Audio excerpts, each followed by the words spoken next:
So, on Monday, I posted a video talking about the best books I've read so far in 2020. Now, we're gonna do the worst books. So, I actually filmed this once before and realised that I didn't know what I wanted to say about these books. I just knew that I didn't like them. And then I got very miserable because I was sat there talking about a bunch of books that I really didn't like. And a lot of the reason I didn't like them is because of the content. So I'm filming it again. This is the one you'll see. Also, I got my hair cut. Um, so I'm just going to get straight into it. Hopefully this won't be too long of a video. I'm going to just make short, succinct, tell you what I did not like about these books, and maybe tell you a little bit about them so that if you do fancy them and they are your thing, you can give them a go. Why not? So, the first one I didn't like, so it was the fifth worst book of the year, was Annihilation by Jeff Vandermeer. Now, I feel bad about Annihilation because this book was recommended to me by a subscriber, and it was when I was doing my wheel spin, my shot roulette wheel, and it come up with viewer's choice. So I asked you guys what I should read, and someone recommended Annihilation. So I decided to give that a go, give it a read. And when I started it, I really, really liked it. It was so good. It was an interesting concept about a group of researchers who go into this inhabitable place where we used to live as humans and basically do some research to find out why it's inhabitable, what is happening, because there have been so many researchers going in and then they don't come out. Or if they do come out, they go crazy and end up dead. Basically, everyone that goes in ends up dead. And I thought it'd be really interesting to find out more about this because I wanted to know more. I found out it was part of a trilogy and I thought, this is definitely my kind of thing, which surprised me because it's a sci-fi book and I thought, I'm not really into sci-fi, but this sounds really good. So I went in, really enjoyed it. I loved that all of the characters were women because I don't know why I love that, because I think we just get to a point now where you see these high-paying jobs and it's stereotypically males that are so high-paid and doing so well, and these women did it, and I just really loved that it was women. I really enjoyed the characters. I love that there was an element of mystery because there was so much surrounding the fact that early on in the book it told you that people would die and you wanted to find out where people were going to die, why were they going to die, and it was really exciting. And then towards the end, it just kind of petered out. It tried to explain things in an overly scientific way, and I really struggled with that. Not because it was in scientific type of writing, but just because the book didn't start that way. It started out by getting into this mystery of who's behind all of this. Let's try and figure out what's happening, what's going to happen. It's terrifying. And then the last quarter of the book changed. And I don't want to go into spoilers, so I won't explain why it changed. But I understand why it changed, but I didn't like it because I didn't understand what was going on. And then I still don't fully understand how the book ended. I mean, granted, it's been some time and I may have forgotten, but I still don't fully understand it. So I wasn't really a big fan. And anyone that really knows me knows that if I can read a book that is absolutely amazing, 5-star all the way, but if the ending is bad, I will not give it a 5-star. I will give it a very low rating. Endings are such a big deal for me. And if it's not a good ending, no matter how good the rest of the story is, I won't like it. I will say that people should potentially read this book if you're interested in sci-fi things. It's not that it was a bad book. I just felt a bit let down by the ending. And because a subscriber had recommended it to me and I read about it and I thought, no, this is something I am really, really interested in, it let me down a lot. So it was my own expectations really that let me down rather than the book itself. But that's why it got a spot on this list. But I would recommend it to anyone if you kind of like the sci-fi thing. I'd recommend giving it a go. I really, really would. So, number 4 on my list. I really should have brought these books down. I didn't. Never mind. Number 4 on my list is The 10,000 Doors of January. And I read this very recently. I tabbed the book, so I made sure to go into a lot of detail. And I just. The plot was really, really good. I enjoyed the plot immensely. But the writing style was overly descriptive and overly flowery. It wasn't the best. And really, again, I sound really bad. This is my own fault because everyone was hyping up this book, and I thought, right, I'm gonna get it. Everyone loves it. I need to. I don't, because this was at a time very early on. I didn't buy any of these books that everyone was recommending because I'm a very much a go to a charity shop, spend £2 on a book kind of thing. I didn't want to buy a book that would cost me a lot of money because I thought, no. But everyone was hyping this book up so much. I thought, you know what? I'm going to go for it. So I went and bought the book. It cost me like £11, which is not that much. But for me, that was a lot of money. And as soon as I bought it, everybody started saying, oh, it's very flowery, descriptive writing. So it's really great when it does that. And I'm like, oh, guys, you tricked me. And I was so scared to read it, and I never read it. And then I decided this time just to take the plunge. I jumped in, I read it, and I was really disappointed. In the writing, the plot was really, really good. Which is why, actually, I gave it a 3-star rating, because I could not fault the plot. It was really interesting. I found it extremely interesting. But the way it was written was just dreary. It went on, and there were times where I got quite annoyed because I felt as though the author was acting very pretentiously and writing quite pretentiously. Like, I think there was a paragraph, or it was like a full page, where it was like, you... Basically, she'd come across this world. She was like, we want to give this world a name so that it makes it easier for us to understand. But the world is so complex and every world is so unique, you can't possibly give it a name. Think of all the names that your world has. And then she listed all of the names that our world has. And this world is so unique and complex and amazing and vast and big that you can't possibly put a name on something like that. But for ease of the story, here's its name. And I'm like, why did you just spend an entire page telling me how complex and unique it is, and you can't possibly put a name on something just to go put a name on it? Why would you do that? And it just got to a point I was like, right, this is just being pretentious. You're writing a lot of stuff to try and make yourself seem better than you actually are. It's like she was trying to make this book turn into, like, you know, one of those major prize-winning things that are remembered for years for their philosophical references and stuff. And it was not good. And I really got annoyed with it. But the plot was good. So if you don't mind a very flowery descriptive writing style, I would think you would enjoy this book, and I really think you should give it a go. I'm not against all of these books. I don't despise these books. I've just seen what 3, 2, and 1 are. I despise those books. These bottom 2 books, they're fine. They just weren't for me, and I was let down by them. That was the only thing. Now, number 3 is Alice's Adventures in Wonderland. Now, I'm very scared about talking about this one because I know a lot of people have said this is my favourite book of all time. I didn't like it. It was just okay. I never liked the movies, so when I went into it, I thought, I'm not going to like this. And then I started reading it, and it was surprisingly okay. And I thought, all right, I'm enjoying this more. This is weird, but I'll go with it.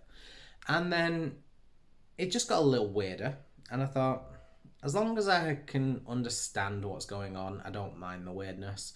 As long as there's a bit of a coherent plot going on, I can deal with it. There were no coherent plot going on. It were weird. Weren't a fan. And I just felt... I remember I wrote a review for this on Goodreads. I don't think I changed it either. I think I just wrote it at the end of the book because I was so confused and I didn't know what to say. And I intended to go back and write a proper review, and I just didn't. And I think the review says, what was this guy on when he wrote the book?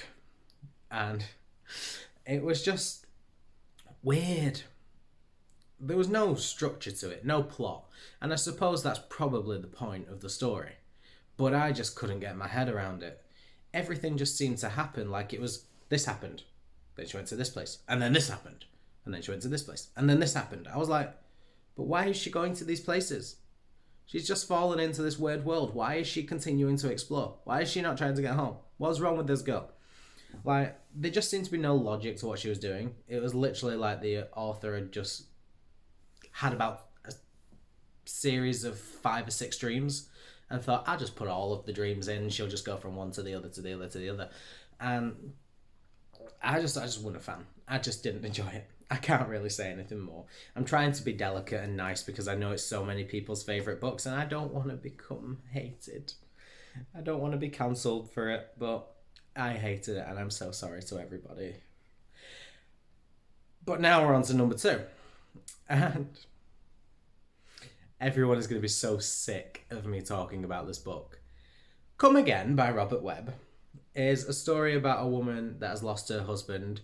She is really sad about that. She wants to take her own life because she can't deal with the fact that she's lost him.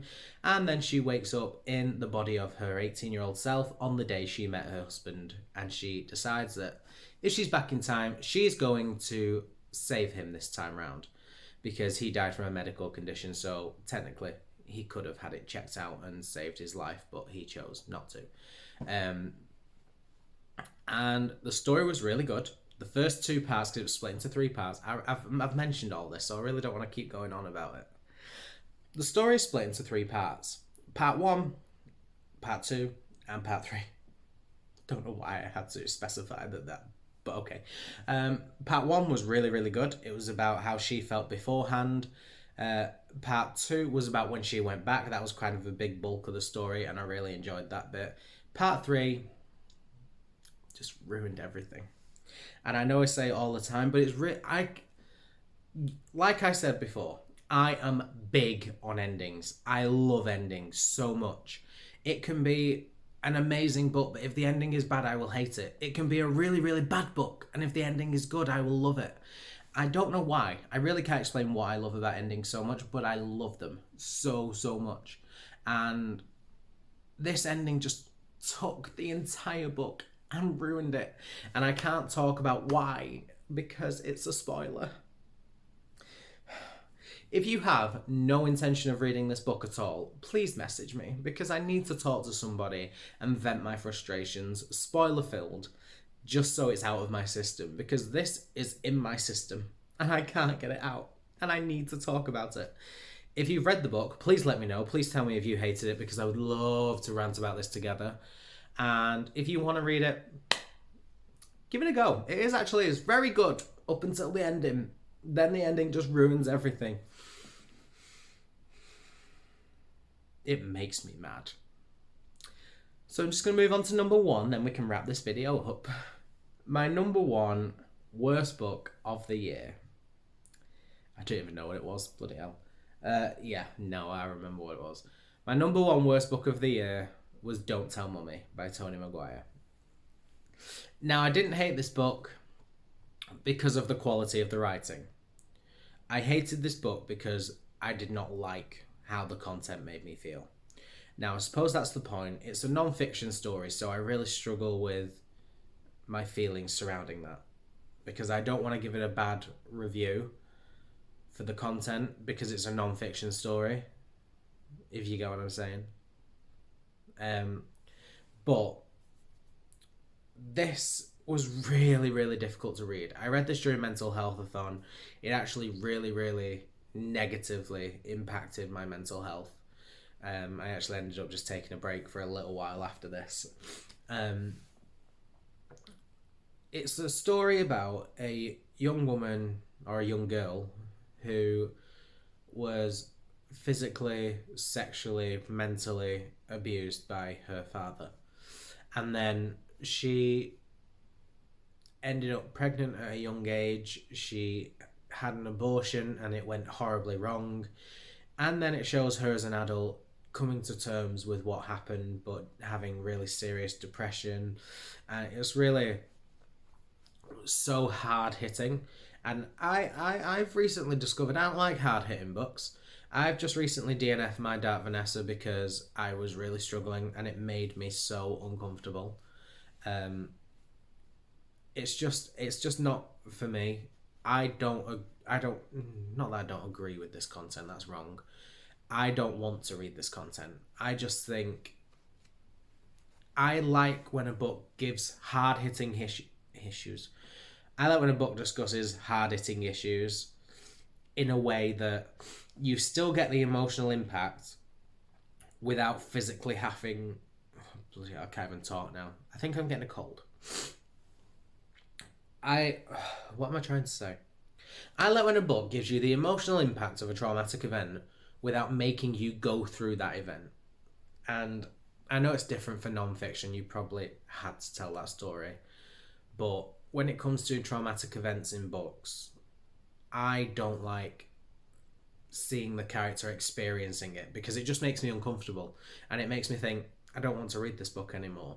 And I know the point of it is to make you uncomfortable so you can really empathize with the character and feel the horror that they go through. But it doesn't do that to me. To me, when I read it, if I get like that and I get really uncomfortable, I will just put the book down and say, no, I'm not interested in the slightest. Goodbye. And I don't like books that do that. I know some people do, and it's great that people can do that. I just know I'm not one of those people. So, I really hated that book. I was determined to get through it because I'd spent so much time getting into it already. It had also been on my shelf for so long. And I'm not glad I carried on, to be honest. I really just wish I hadn't read it. It is a book I really, really regret reading. But I didn't like it. It was just really uncomfortable. It was very traumatizing, really. If you have any sort of triggers for anything relating to what I've just discussed, then do not read this book, because I have no triggers towards that, and it made me feel quite traumatized reading it. But yeah, those were the 5 worst books I've read so far this year. I hope to God that it remains those 5 worst books, because if I read any books that trump them, I'm out. So I'm really excited. Hopefully this was not a depressing video and I actually gave you some interest. If you do want to read any of these books, please feel free. I would love to know what you think of them. I'm sorry if you love Alice in Wonderland and I trashed it. I really do apologise. Please don't come for me. And if you want to read Come Again, please, for the love of God, do, so I can talk to you about it. And that is all from me. So I post every Monday, Wednesday and Saturday, and then intermittently throughout the week when I have something interesting to post, depending on how bored I get. And yeah, that is all from me. So make sure you are subscribed and click the thumbs up for me, please. Thank you very much. And I will see you guys next time. So I'll see you later.